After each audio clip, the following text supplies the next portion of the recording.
কারাল রানী এক মহা আইনি চ্যালেঞ্জে পড়েছে, এমনই আইনি ঝামেলায় পড়েছে যে আঙ্কের এখনই ব্যান্ড পার্টি বাজায় মিছিল করা উচিত। পার্টি সং দিয়া এডিটেশে দেন দেন দেন পার্টি সং দেন। ঘটনা কি হয়েছে, 2019 সালে ইংল্যান্ডের স্বরাষ্ট্র দপ্তর জঙ্গিবাদ এবং ইসলামিজম নিয়ে একটা রিপোর্ট প্রকাশ করে, মূলত অনলাইনে। সেখানকার একটা ফুটনোটে নিচে চৌধুরী মঈনুদ্দিনের নাম উল্লেখ করে বলা হয় যে তার বিরুদ্ধে বাংলাদেশের আইসিটির একটা রায়ও আছে। চৌধুরী মঈনুদ্দিন কে ছিলেন? উনি ছিলেন ইসলামী ছাত্র সংঘের নেতা, জামাতের নেতা কিন্তু না। উনি জামাত করেননি কখনো, এখনো করেন না। 1971 উনি পূর্বদেশ নামে একটা পত্রিকার একজন তরুণ সাংবাদিক ছিলেন। 16 ডিসেম্বরের পরে ওনার নামে নানা ধরনের উদ্ভট প্রচারণা শুরু করে আতিকুর রহমান বলে একজন, তারই সহকর্মী, পূর্বদেশে চাকরি করত। সেই সময় উইসান্টের মতো ঘটনা ঘটতেছিল, মানে ডাইনি শিকার যে কোনো যুদ্ধাবস্থায় এভাবে প্রতিপক্ষকে ঘায়াল করা হয়েছে। ইতিহাসের ন্যারেটিভে বলা হয় উইসান্ট। আমেরিকা হয়েছে কোল্ড ওয়ারের জামানায় কমিউনিস্ট নাম দিয়ে প্রতিপক্ষকে ঘায়াল করা হয়েছে। আপনাদের তো হাল আমলের বিখ্যাত অস্কার বিজয়ী সিনেমা ওপেনহাইমার দেখছেন, তাই না? ওপেনহাইমারকে কমিউনিস্ট বলে খেদানো হয়েছিল, যে পারমাণবিক বোমা বানাইলো তারে খেদানো হইলো। চার্লি চ্যাপলিনকে খেদানো হয়েছিল আমেরিকা থেকে। আওয়ামী লীগ যখন জয় বাংলা হবে না, তখন দেখবেন আওয়ামী লীগ নাম দিয়া নিরীহ মানুষকে কেমন হয়রানি করার চেষ্টা করে কিছু মানুষ।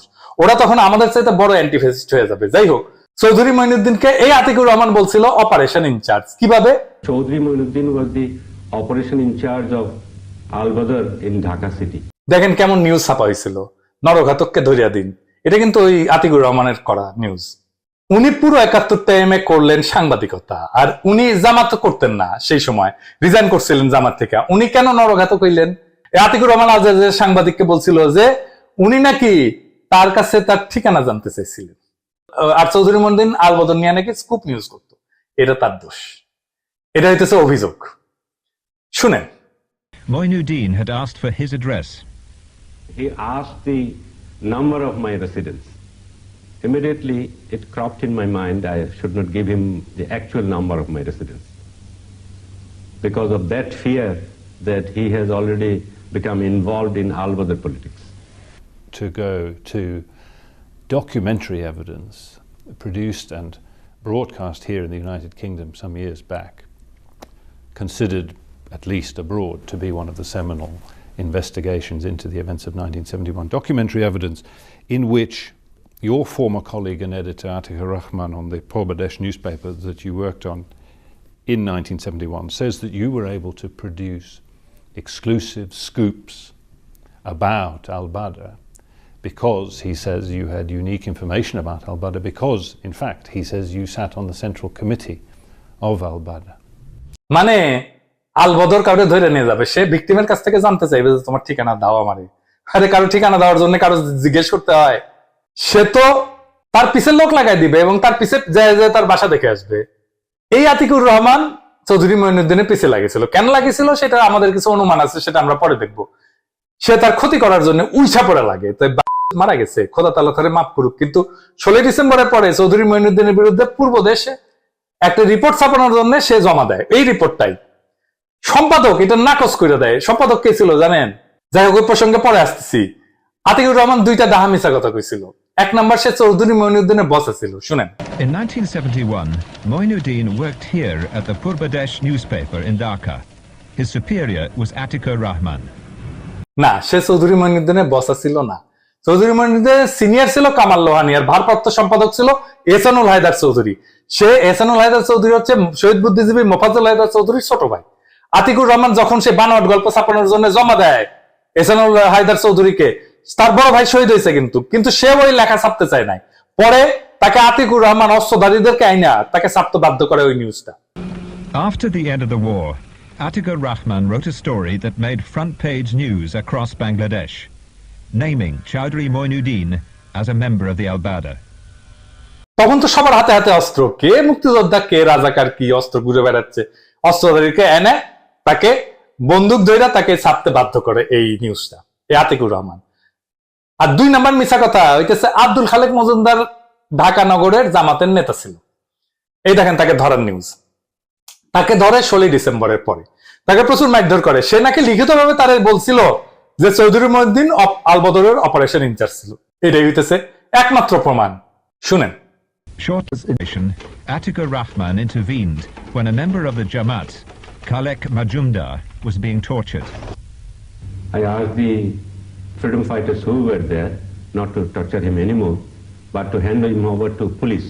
And then he disclosed that he was not involved in killings, but Chaudhry Moinuddin was the operation in charge of Al-Badr in Dhaka city. Although Majumdar was found guilty of abducting a senior journalist, his conviction was later overturned on appeal. But despite the circumstances of his detention, Atikur Rahman remains convinced that the evidence Majumdar gave about Moinuddin is reliable. He always claimed that Chaudhry Moinuddin was the operation in charge of Al-Badr in Dhaka city. Then I asked him whether he can give a written statement. He agreed. He said, yes, why not? I'm not afraid. I can give it because I know it very well. পুরাই মিছা কথা। খালেক মজুমদারের jail হয় মুজিবের আমলে, তার trial হয়, বিচার হয়। সে ট্রায়ালের কোথাও এমনকি পুলিশের কাছেও সে চৌধুরী মঈনুদ্দিনের নাম বলে নাই। তার এফিডেভিট করা লিখিত স্বীকারোক্তি আছে, দেখছেন কেমন জাউরা জাউরা। লন্ডনের চ্যানেল 4 একটা ডকুমেন্টারি করেছিল চৌধুরী মঈনুদ্দিনকে নিয়ে। আমাদের বন্ধু ডেভিড বার্গম্যান চৌধুরী মঈনুদ্দিনের সিনিয়র কামাল লোহানীর সাক্ষাৎকার নিয়েছিল। সেখানে কামাল লোহানীকে নানাভাবে ঘুরে পেঁচায় প্রশ্ন করা হয়েছিল, মানে ডেভিড বার্গম্যানই করছিল, যে চৌধুরী মঈনুদ্দিন কি বুদ্ধিজীবী হত্যায় জড়িত ছিল। কামাল লোহানী এই অভিযোগ অস্বীকার করছিলেন এবং চৌধুরী মঈনুদ্দিনের প্রশংসা করছেন। অবাক ব্যাপার হচ্ছে যে সেই অংশটা চ্যানেল 4 যখন ডকুমেন্টারি করে, পাবলিশ করে, প্রচার করে, ওই অংশটা বাদ দিয়ে দেয়। এখন প্রশ্ন উঠতে পারে যে আমি এটা কেমনে জানলাম যে অংশটা বাদ দিচ্ছে? এটা রেকর্ড করছিল কিন্তু বাদ দিচ্ছে, কেমনে জানলাম? চ্যানেল 4 এর বিরুদ্ধে চৌধুরী মঈনুদ্দিন লন্ডনে মামলা করছে। তখন আদালত চ্যানেল 4 কে আদেশ দেয় ওই ডকুমেন্টারির আনএডিটেড পুরো ফুটেজটা বাদী পক্ষকে দিতে হবে। ওরা দেয়। ওইখানে ওনারা কামাল লোহানীর ওই বক্তব্যটা দেখতে পান, শুনতে পান। চৌধুরী মঈনুদ্দিন বিডি নিউজ 24 এ সাক্ষাৎকার দিয়েছিলেন 2013 সালে। এখন এটা সরাই ফেলছে ওইখান থেকে, বিডি নিউজ থেকে। কামাল লোহানী তখনও বেঁচে আছেন। সেখানে তিনি মানে চৌধুরী মঈনুদ্দিন এই বিষয়ে বিস্তারিত বলছে। এখন প্রশ্ন হইলো যে চৌধুরী মঈনুদ্দিনের বিরুদ্ধে কিছু লোক কেন আদা জল খেয়ে লাগছে? বলা মুশকিল। আতিকুর রহমানের একটা প্রফেশনাল জেলাসি ছিল। আতিকুর রহমান পরে পূর্বদেশ পত্রিকাটা কিন্তু খায়া দেয়, সে মালিক হয়, সম্পাদক হয়। হইতেই পারে চৌধুরী মঈনুদ্দিনকে সে কম্পিটিটর বলে মনে করছিল। আরেকটা কারণ হচ্ছে যে 1971 কম হোক বেশি হোক মানুষ তো মারা গেছে দুই পক্ষেই, অগ্নিসংযোগ হয়েছে, ধর্ষণ হয়েছে দুই পক্ষেই। মানুষের একটা ক্ষোভের বহিঃপ্রকাশ তো লাগবে। যারা অত্যাচার করছে তারা তো মুজিবের প্রশাসনে ঢুকে গেছে। ধরেন এই যে আওয়ামী লীগের আমলে অত্যাচার হইতেছে, আওয়ামী লীগেরা করতেছে, এটা ঠিক, কিন্তু মূল কাজ করতেছে কে? পুলিশ করতেছে, র্যাব করতেছে, ডিবি করতেছে, প্রশাসন করতেছে, তাই না?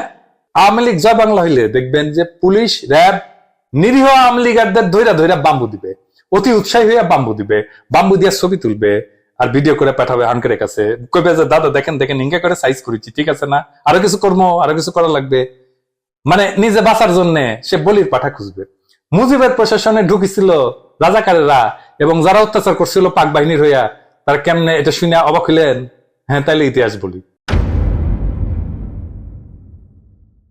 ইয়াহিয়া খান শেখ মুজিবের বিরুদ্ধে যে মামলা ট্রায়াল শুরু করছিল, মানে শেখ মুজিবকে ফাঁসি দেওয়ার জন্য, সেই মামলায় শেখ মুজিবের বিরুদ্ধে সাক্ষী ছিল হচ্ছে করাচির ডন পত্রিকার ঢাকার প্রতিনিধি মাহবুবুল আলম।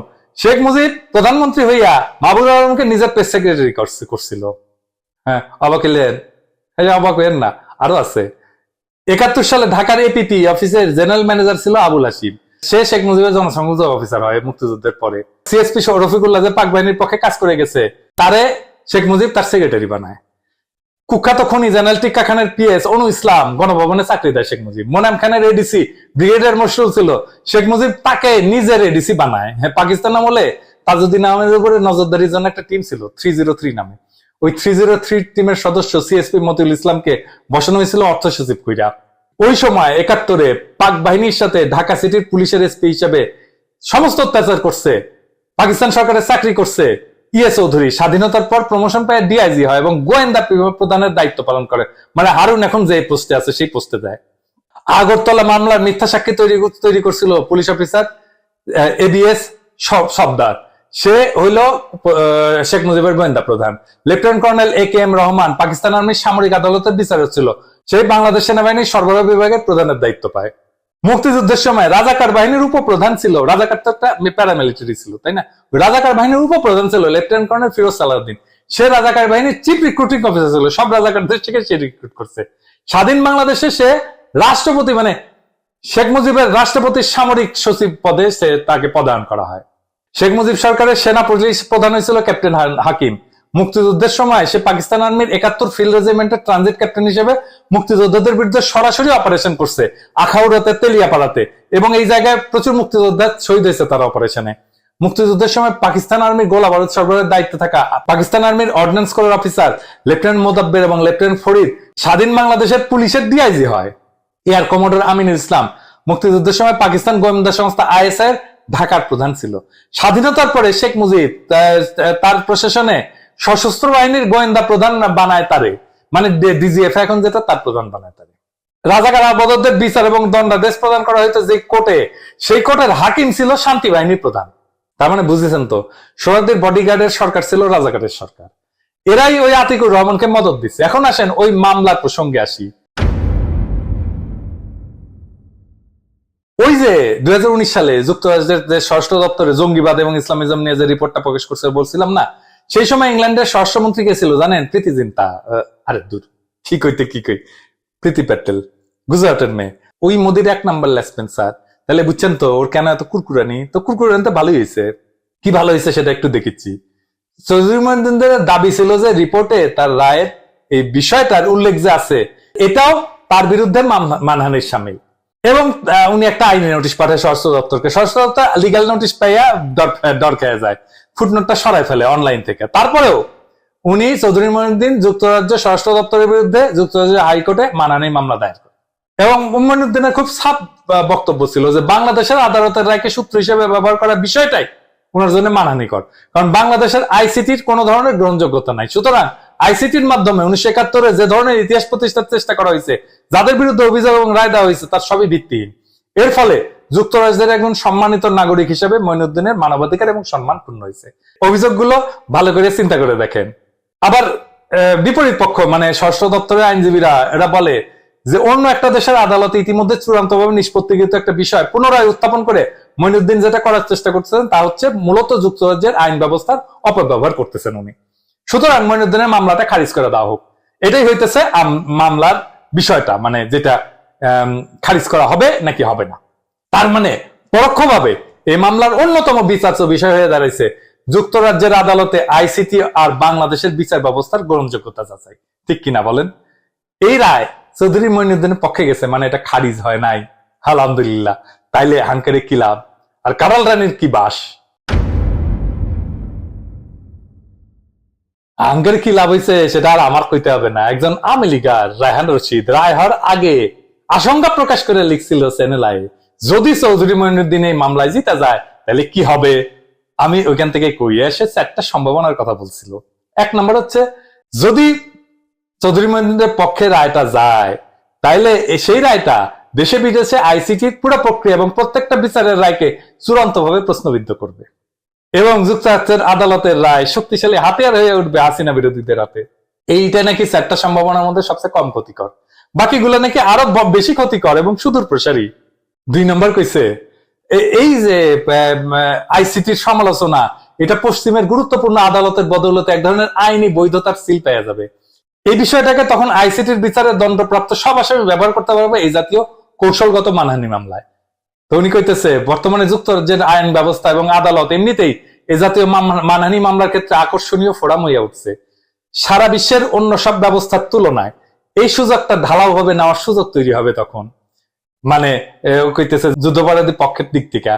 এইভাবে 1971 প্রতিষ্ঠিত ইতিহাস একটু একটু কইরা বিকৃত হইতে থাকবে পরবর্তী প্রজন্মের কাছে।